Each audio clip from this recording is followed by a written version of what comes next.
Well, hello there, Chick Chat. We are back with Sister Wives, episode 9. We were highly anticipating this conversation with Meri and Janelle, and both of us were sadly pretty disappointed by the whole thing. It was not what I thought it would be. Did not go how I thought it would go once I realized what it was going to be. Let's get into it. Here they are.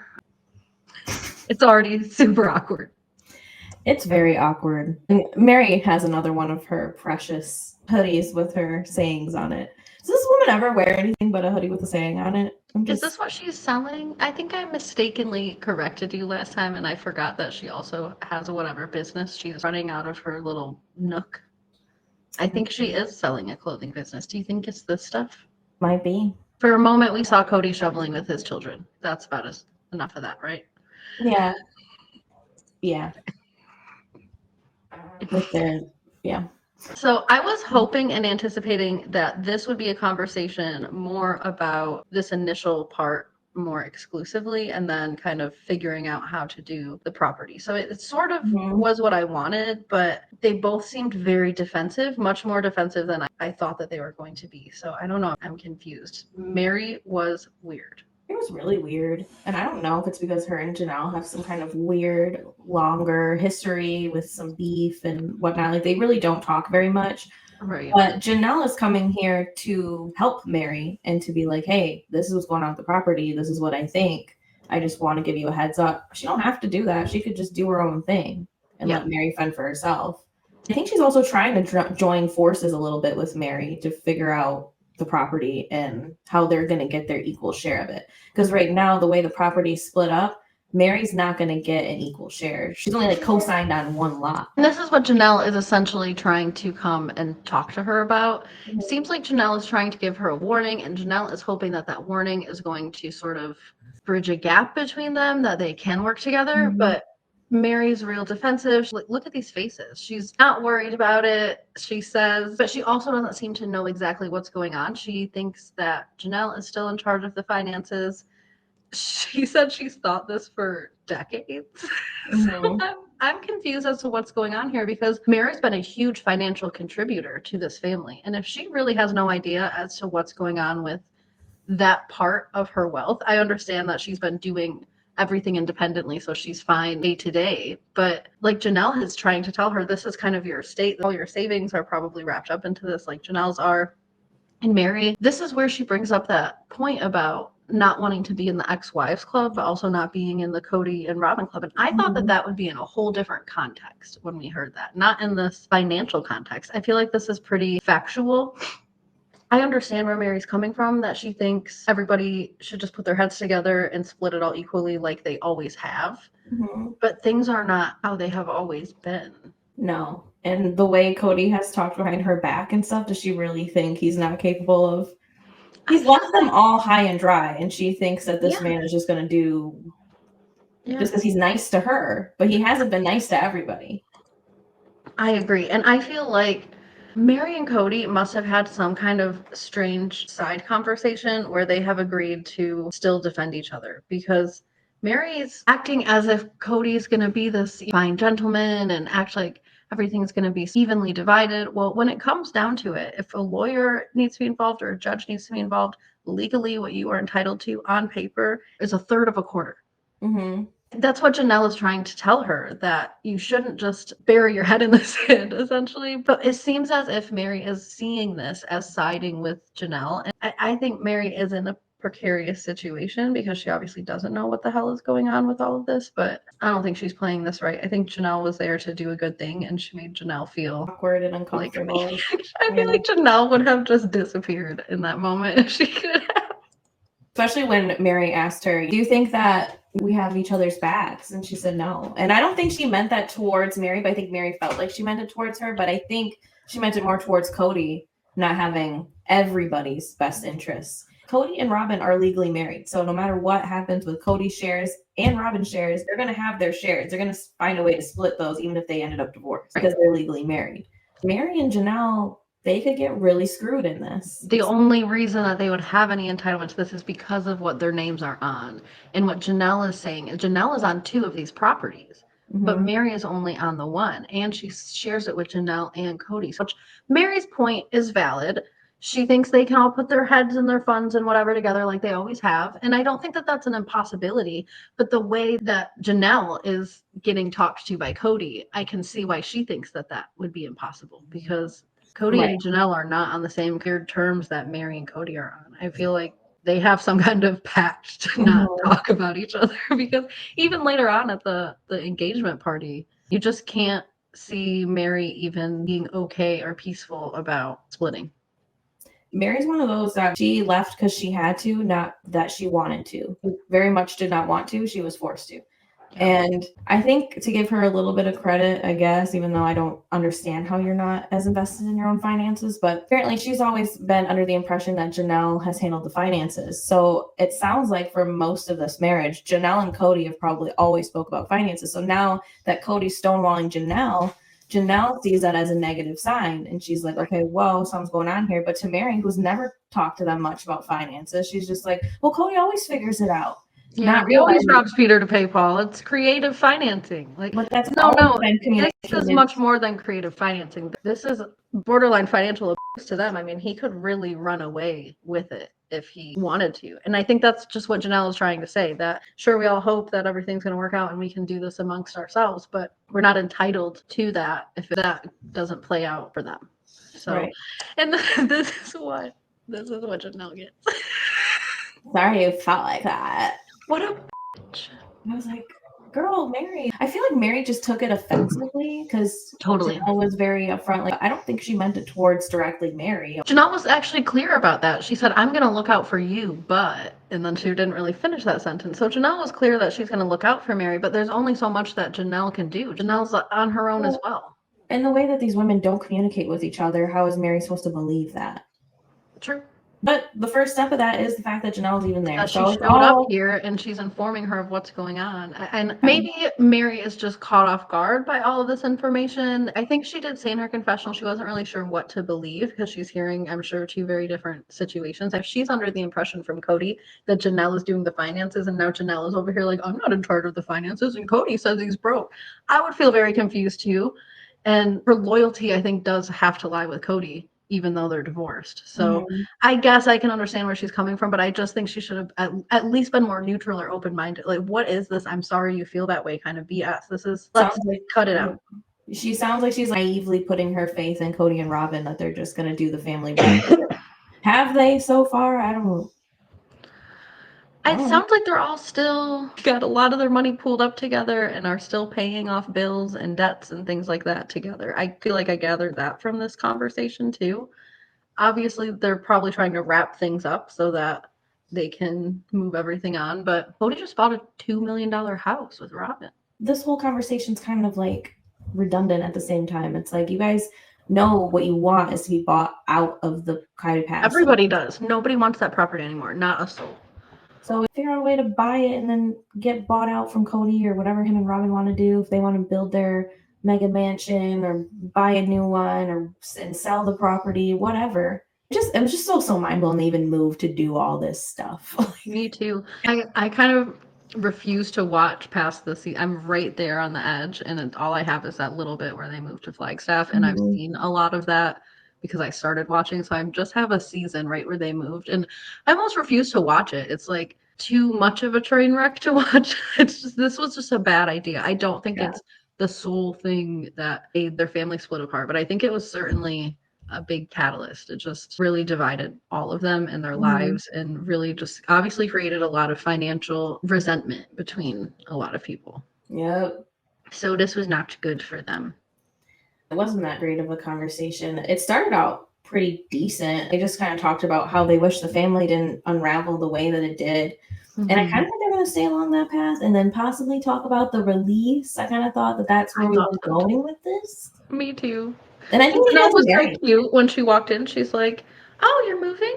Oh, good for you. Let me sit down." Like, it was kind of cute at first. Because this all went down with the property. Anytime Janelle brings up this property to anybody, nobody wants to hear her about it. I don't think Janelle is wrong or making any of this up. So it's just kind of crazy to me. I wonder if Meri would have been less defensive of Kody and all of that if Janelle maybe would have asked more questions about the release, but it was clear Janelle was at that point just trying to get out of there, and I don't blame her either. Lately, everything she talks about is just to refute whatever Kody's saying. She's like, nope, that's not how it was. Well, Nope. Christine went through that phase last season in her bookshelf room. I don't know why they didn't give Janelle her own room now. She has to still sit on the couch in that same place. It's in Flagstaff, I think. So they must film everybody in Flagstaff in one location, and then Christine's. Thank you. Yeah. I'm trying to figure out why they put her in that library for so long. I did think that the interaction between Meri and Janelle was a lot more awkward than the one with Meri and Christine, even though Christine was weird as hell. But we'll get to that. It was like all of a sudden she was out of breath, and I can't wait. Yeah, but so these are nice houses. They are nice houses. Yeah, Christine and David are buying a home together. They're in the middle of planning their wedding. They're buying a home all before getting engaged and only being together a couple months. And they're so strange this episode. I like them as a couple, right? But I could not help but cringe half the time that they were talking like, oh, it's not too fast. Is it too fast? No, it's not too Our fast. pace. It's our pace. It's our It's flow. not too fast. It's not too slow. It's just our pace. But we did learn that David's parents got engaged in 7 days. Within 7 days of meeting each other. It's giving Chloe and Lamar. It's giving, yes, it's giving Chloe and Lamar. It's giving David and Christine. I'm fine with them moving fast. I just think that they're so like obnoxiously together, I guess, which is fine. It's totally fine. That's cute. I'm all for Christine finding this great love and doing all this, but I can't help but feel like the whole episode, it was so like pushy rebound. I know. Well, that's what I'm worried about. overextending. I do think they're gonna work out because I think they're great together. Yeah. But I think that Christina's totally having a rebound experience at the same time. Yeah, I she's think like it's one of those ones that's gonna work out, but she's just so obsessed and also still so hurt and just the emotion. I mean, we'll see at Gwen's engagement tattoo party. So we get a little HGTV rendition of David and Christine searching through 3 houses. I think the first one and the third one were a definite no, and the second one was a maybe. And I do think they end up buying that house. I know that they end up buying a house by the next episode. It's funny because obviously whenever Christine or any of the ladies do anything, they have to compare it to when they were with Kody. And she's like, oh, well, I'm just so used to doing everything on my own and this and that. And then Cody's like, Christine has this thing where she likes to say that I didn't help her with anything or do anything. And I'm like, why do you guys keep saying this? Christine likes to complain. Janelle likes to play victim card. Do you think people really enjoy this? Like Christine, when she's saying this, she's just, yes. Yeah, it feels great to feel like you're completely alone in your marriage. I love to say that. No, that's crazy. That's her life. And she doesn't like it. That's why she left. So no human loves to complain. We're complaining because we're upset. Exactly. And usually when you're complaining, you at least have enough effort and motivation to try to make things better. So it's really when you don't complain, when you hear someone not trying to make things better, that's the problem. And that's what happened with Christine and Kody too. He was just done with that man. She said, you can take your stuff, it's in the garage. He's doing this thing this episode at least where he's kind of like almost romanticizing his relationship with Christine, and she's always, I shouldn't say she's exaggerating, but I feel like obviously whenever we leave a bad situation we exaggerate some parts of it, and I feel like she's always talking down on Kody and he's always trying to defend himself in some ways. Even here he's like, yeah, we had great times together, good moments, but in other episodes he'll say it was horrible, everything was a mess, she was hard to deal with. He did say last episode, I mean, I don't know how much these are actually chronologically in order, but he did say last episode that he was starting to look back with fondness or something about his relationship with Christine. So maybe he's just getting over that initial real intense hurt. But anyways, they're going to get these houses. I thought that house looked kind of like the Las Vegas kitchen. Just had the same sort of setup. It was open and the kitchen was on the side, the big island in the middle, wrap around. So it just reminded me of her Las Vegas kitchen. I thought she was just kind of funny going through there, and she was like, oh, you use this sink every day? She's just asking so many questions of David as they're going through here. This realtor must have heard so much conversation. Well, first one of the requirements was the 3-car garage, and then the realtor was saying there was only one, or she couldn't find very many with a 3-car garage. They do end up talking about how they need one. So she's like, I'm figuring out that I need to hear what David's doing. And that was the whole thing about, I've always done everything on my own, but her husband doesn't he own a drywall company? He's going to need a 3-car garage. Yeah, I think they could add on if they have the room. A garage, probably. Depends on how much land you have, yeah. But That's what I'm saying. If they have the room, or even what are those things? Just the little cover, like a covered carpool yeah, type thing. Carport. Carport, not a carpool. Yeah, carport. Gonna get a whole pool cars. Switching gears from this HGTV special from Christine and David. David is going to meet Janelle's kids for the first time. Yeah, without Janelle. With no Janelle. Yeah, she was supposed to be there though. Apparently, Maddie started getting closer to giving birth or something of the other day. Closer, whatever that means. I mean, I hear across the country, close is close enough. You probably want to be there. So everybody is there to meet David. And Janelle's kids seem okay. I like him. It looks like just Savannah and Gabe were there. It does. That's at least the only people that I saw of Janelle's kids. But maybe I don't know if this is one of those things that got cut short because maybe Garrison was there or showed up at some point, but possible. Because I do know a lot of his scenes or anything that included him got cut. Which is really kind of dumb. I kind of think it's sad, but it might be hard. And I heard that that's why we have so much of David and Christine. We probably had a lot more of Janelle, and I'm sure her stories revolved around her kids, more or less. I don't know how I feel about them taking him out, to be honest. I feel like I can understand either way, but I do feel like maybe in the long run, it might be nice to have those last moments. Yeah, it's not that I feel that the audience is entitled to it, but I just feel like it's certainly part of their story. And it seems like he was filming more at this time. And I know that that is probably jarring for everybody, but I feel like it's just more of kind of to keep the story intact, to have him involved. He was there, you know. So I don't know. That part makes me feel uncomfortable, but I get it. I think it could be kind of thing too. Yeah. I just hope that the family had some kind of input in this either way. I'm not sure if they did, but whatever it is that they wanted to happen, I hope happened. Yeah, if they requested this, then I'm glad that that's how they're handling it. I don't know.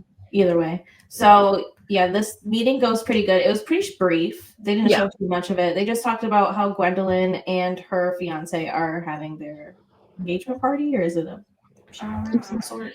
I suppose it's an engagement party with a tattoo parlor situation going on, but I mean, we can kind of hop into that. Before the party, they just talk about how Kody and Robyn are now coming to the party, and that was such a weird scene too.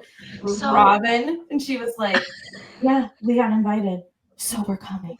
I know. Did you hear about how Gwen won't film anymore because of this party? I think that production pulled something on them because everyone was invited. I feel like production made it a big deal that Kody said he wasn't going initially. And that's why when Christine heard Kody wasn't going, she decided it was a good idea to bring David. And then I feel like production saw that David was coming, and then they made it a big deal to Kody and Robyn that they weren't going to something that they weren't invited to as the cast event. Everybody's here, you know?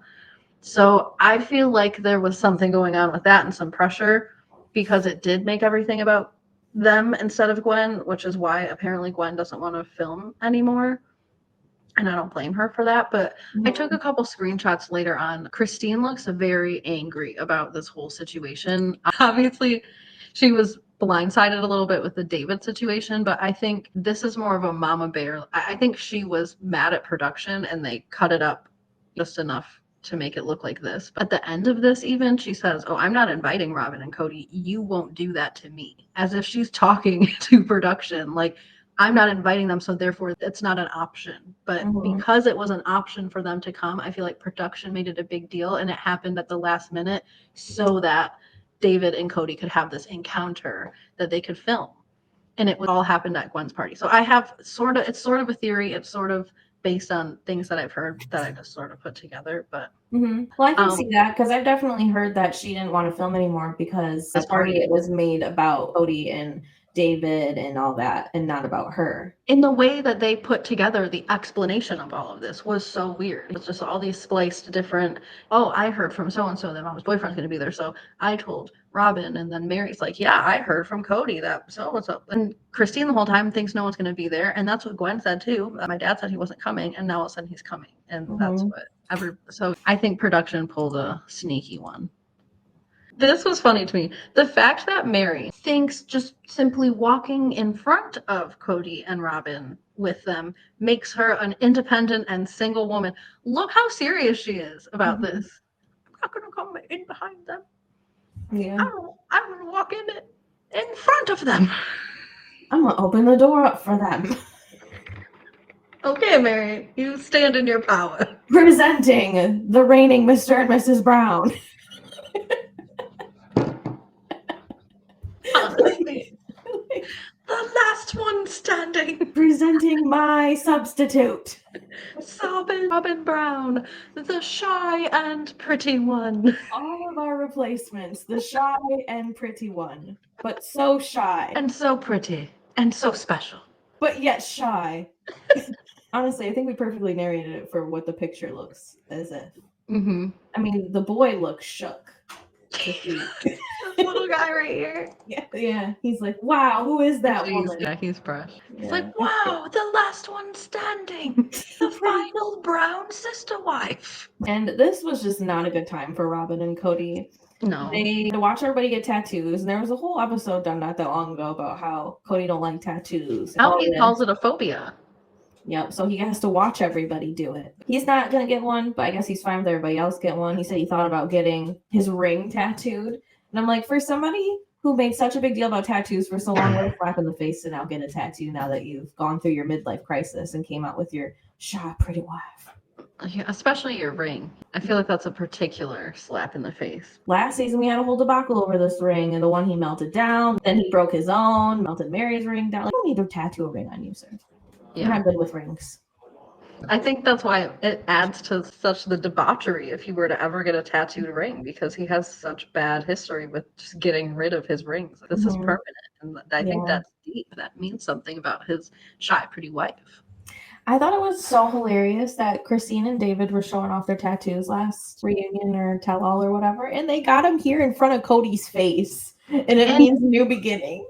Yes, and Kody was talking to Bia and Gwen, and he asked them if they got matching tattoos, and they said no, just in the same place. And he goes, yeah, because if you got matching ones, that'd be cheesy.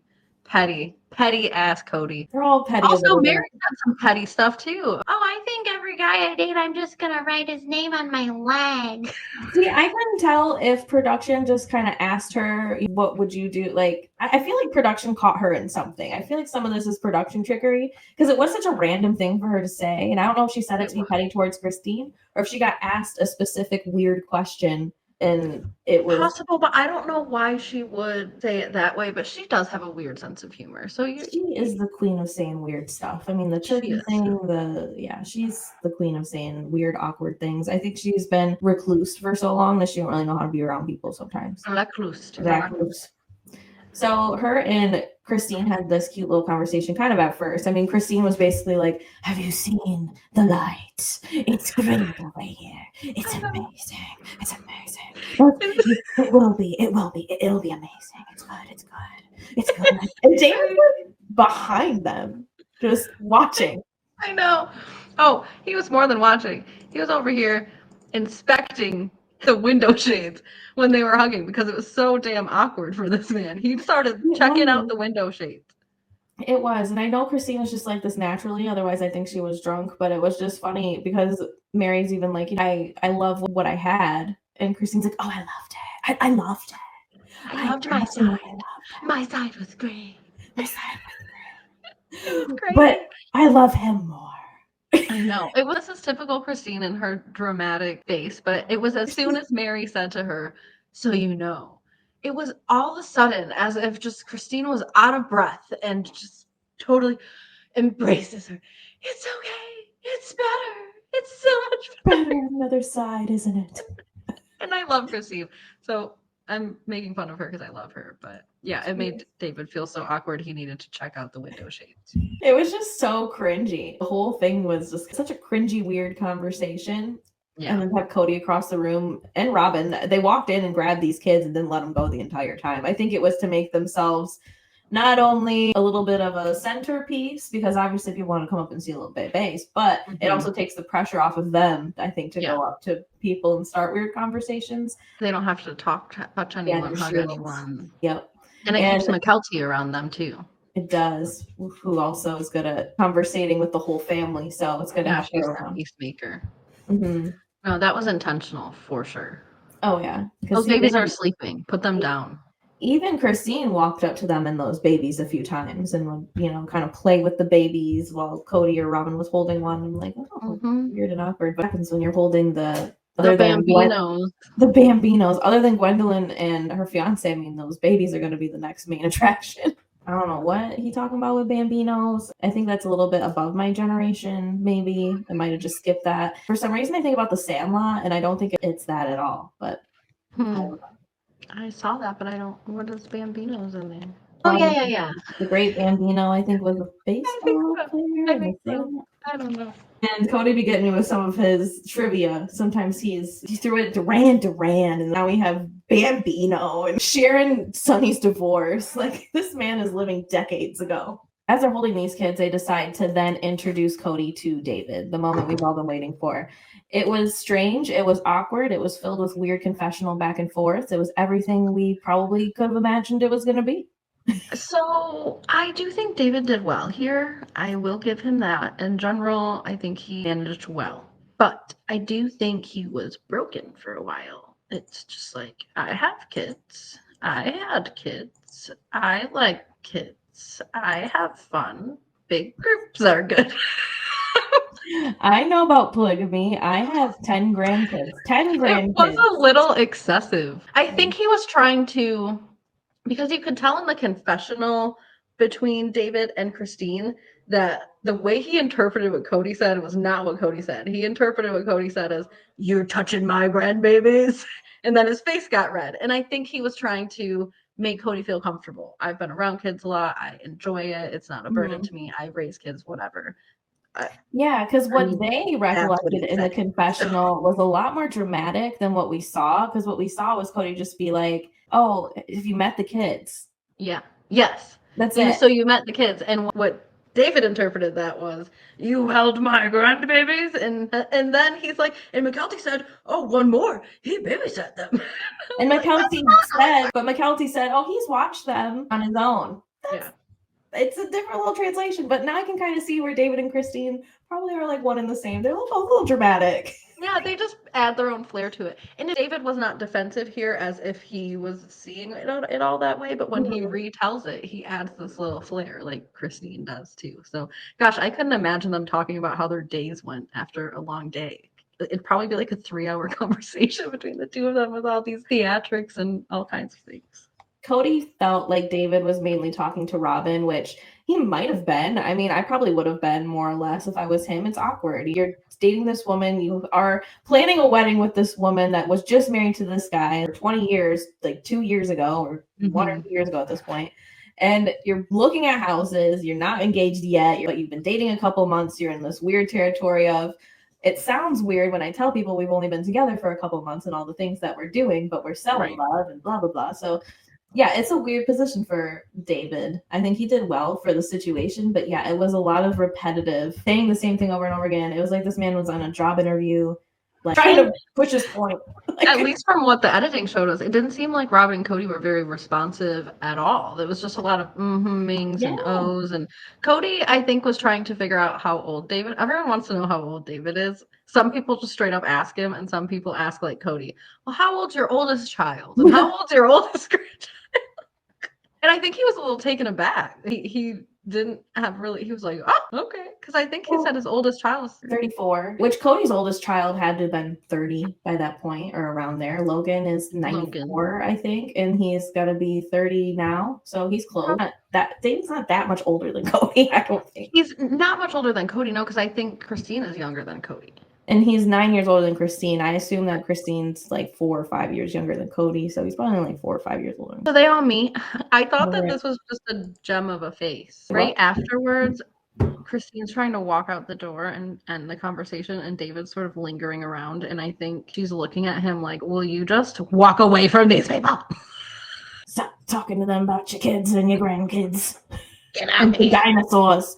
That's how that ends. Robyn's just sitting there giving, "Oh, that's awesome. Yeah, cool." Like the fakest nice responses in the world. And then they were blatantly fake. They were just so bare and flat and pretty and shy. Cody's responses were more engaging than Robyn's. I felt like Kody actually asked him questions and stuff.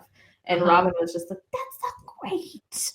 As in her mind, she's like, Christine is mine. This is wrong. She's supposed to be in our family. You're nice and all.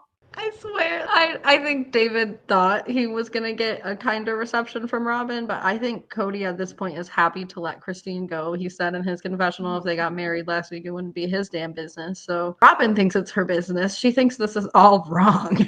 This is all wrong. She's having a harder time than some of Christine's own children. And I mean, these babies are still basically newborns. That's how fast Christine's relationship has seemingly played out. Because in the beginning of the season, it's been 6 to 8 weeks. Yeah, like these babies are still like babies. And Robyn just had this moment with Christine where we were holding our grandbabies. I slept in the closet dreaming about a porch. I thought we'd get to dream babies in my head. My grandbabies. I could just tell that Robyn and Kody were just very uncomfortable. It seemed like they didn't want to be there, to be honest. It seemed like they were kind of forced to be there. If Kody did decide to be there on his own for free will without production, I think it's in response to this weird epiphany he had on his 55th birthday where he decided he wanted to be a dad.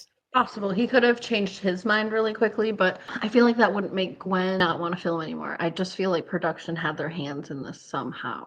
Well, either way, even if they didn't, they still made the whole thing about Kody and Robyn and stuff, and they might have also known that that was going to be the case because the way they were filming. So I don't know. I agree with you, though. I do think that they did something because of what Christine says Here. later. This is the one for me. Mm-hmm. Yeah, she talks about how this was a test, but it wasn't a test. It was a test, but it wasn't a test. David's so solid. He's a man. He passed that test. He but it has wasn't a kids. He doesn't mind crowds. And he's solid. First, I thought she was saying it was a test for Kody, and then it turned out to be a test for David. Because she was originally talking about Kody, and then she's talking about how now it's a test. I think it was a test for her. It was weird. It was like she was having a whole conversation with herself out loud, but production happened to catch it. This little ending scene that she had, it was really strange. And look at her face. She just looks petrified and sad. That's why I feel like something had been done unto her by production. She was looking at them like, this will not be me, and I can't believe you did this to my daughter. I just feel like it was not supposed to go down like this. Because Christine would not have brought David had she known Kody was going to be there, because then it wouldn't have been a big deal that really Kody was going to be there with Robyn, because they've done that before at whatever other thing that just happened. But it's because this was the first time. If this wouldn't have been the first time with David, if this would have been the second or third time, I don't think it would have been as big of a deal. But it's because it was the first time. Yeah. I think that, they might have just screwed them over with that. Real quick before we move off the Gwendolyn thing, Chick Chat, if you guys know or remember or whatever, because it's been a minute since Gwendolyn's wedding, I think. Do we know if Robyn and Kody went to that wedding? I'm assuming that they didn't because of what happened with the party.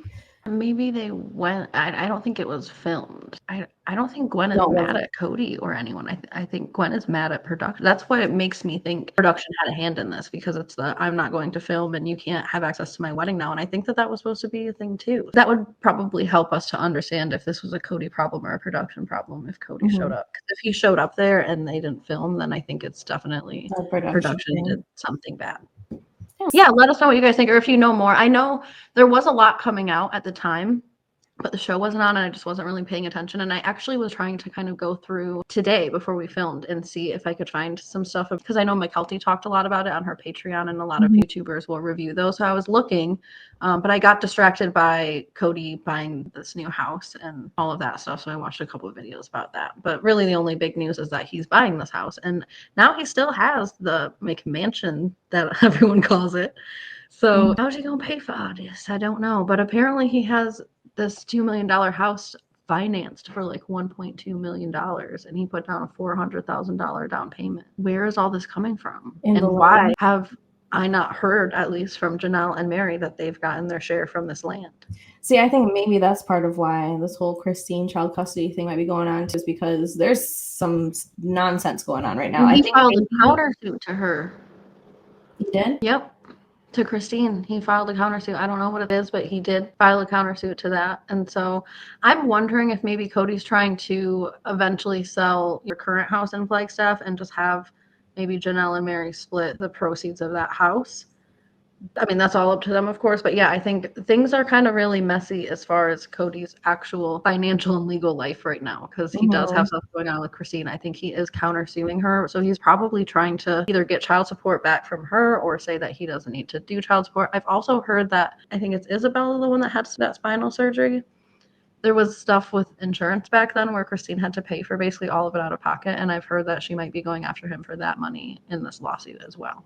There's definitely news to come in the current times of Sister Wives. There's, houses being bought that are way too large for 2 humans. It's just crazy. Like, almost all Robyn's kids are grown up at this point too. Except for like 2. Yeah, so. You don't need a 7-bedroom house. I don't know if that's what it is, but it's Well, they're gonna say it's so family can come visit and stay, and of course. And I mean, we just saw Christine buy this big ass house herself, so I'm not gonna judge about all of that. But I just don't see where Kody's getting even financed for $1.2 million. I suppose he probably can show that he's gonna have at least another season or 2 coming in, but he's not making millions of dollars from Sister Wives. I feel like he's not as broke as he must say to Janelle. I mean, he tells That's Janelle the thing. It's like just get all this done and just stop it. Stop doing new projects before you finish other ones. Yeah, Kody, what the hell? That he started 4 marriages. You know what? True. This man has the truest form of ADHD. So, all right. Well, should we get into what's next? Really quick before that, because we've mentioned it, but we didn't actually talk about when Kody calls Robyn his shy, pretty wife, and that he gets to have these moments with her. I thought the special moments where she isn't so shy. Yeah, she's not shy with me. What was that about? It was really weird. It was really, really weird. I'm here at this party with my only one shy, pretty wife. It was weird. Did he say young too? Oh, I don't know. I think he implies that when he says pretty. Shy, pretty young wife who looks miserable. Always. Constant frown. Robyn is pretty when she is in the sunlight. It's just like this woman is always crying in the dark about her sister wives. Yeah, and I kind of going back and watching some of the older seasons, not in any order or anything, just so random. And she definitely did not act like this when she had her sister wives. She was not cherishing the relationships or anything. She was fine and dandy and had a little bit of an attitude, defiant sometimes. Yes. But then she would kind of act like, I want to have this sweet relationship with my sister wives. But she was pretty spunky and stood up for herself and had boundaries around her family, for sure, that weren't in the rest of the family. Anytime they asked her over for anything, whether it was a meeting or talk about something, she'd be like, why am I over here? What's going on? Like, it's so weird to see her sister wives. She was really immature, I think, about the whole thing, except for her wedding. I'll give her that. She was very mature about her wedding, but it just went downhill from there. She set the standard too high for herself, I think, with the wedding. She's like, I'm going to be a great sister wife. And then she just sucked. Yeah, it was just all downhill. I actually just rewatched the episode about the one home idea where Kody was pushing it for a few episodes, really trying to get the very last episode I've seen. Yeah, and they talked about how that wasn't going to work and everything. And Robyn started sobbing about them saying that in Lehigh they felt like more of a family. But when they said in the cul-de-sac we were family, it was good. Why do I remember it being good? It wasn't there. Herself into those old memories. If she's not around, then it couldn't have been that great. She wanted the best time of their lives, of their marriages, to be when Robyn came in. In fact, it was kind of completely the opposite, at least for the initial 3 wives. Kody would disagree, Robyn would disagree, but the whole family would not agree that Robyn was the best thing ever. And just like you shared with me that Christmas painting. The adoption portrait came back up in my feed. Yes, where Kody was all young and his hair was short and he had all the 3. Well, she stole that was a photo that Kody took with Christine and Christine's family. So she took that photo and then had him placed with her children at a young age to create a memory that did not exist. I took this picture and your picture and their picture and I created a moment. It's sweet, I know, but it's so weird and creepy. I feel like that could have been done in private in their own home and not in front of Christine and her kids who are in the photo. Yeah, I mean, yeah, possible. I feel like that's some of the things that I would probably be a little bit resentful of. Like, you could have picked any photo of Kody even by himself. There's plenty of photos of Kody alone at that age.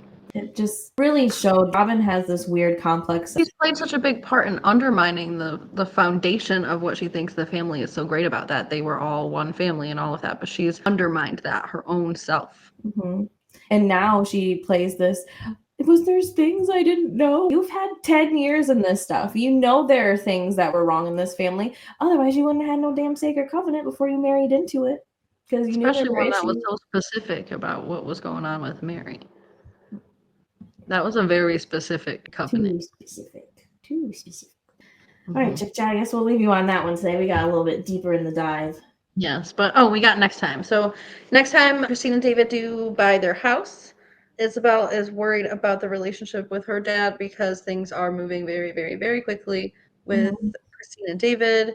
Meri tells Robyn's kids and Robyn and everybody at Robyn's house. She tells everyone that she's finally moving and she says bye to the kids and they seem pretty sad.